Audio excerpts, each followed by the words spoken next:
Haydoklarage ipusida Lage ngasidi na famda Malemki pazabasu Loy na yoba nuksi paktuda Puduna chatlagani Nanggu Pangtungtam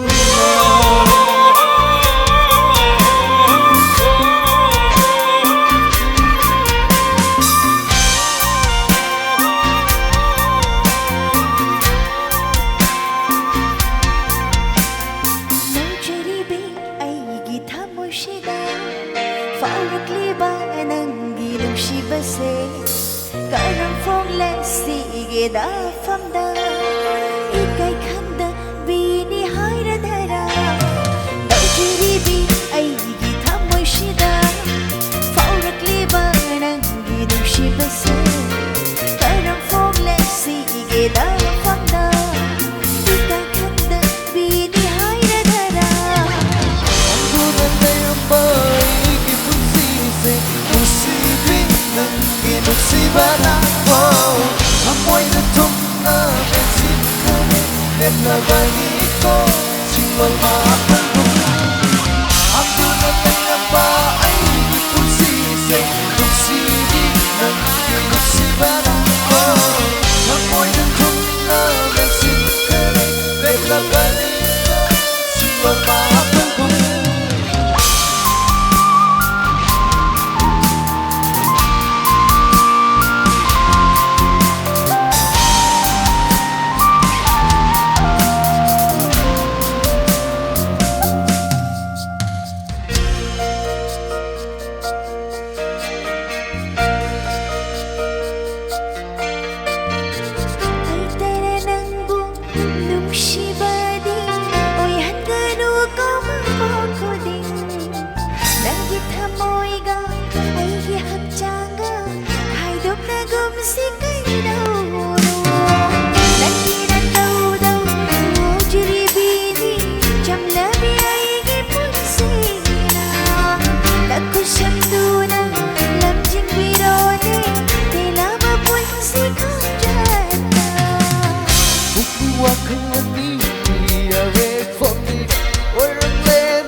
Tôi lại với một gì ba lo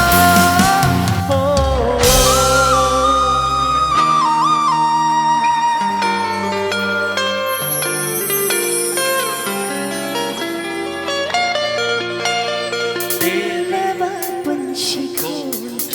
sida King dong masidi nang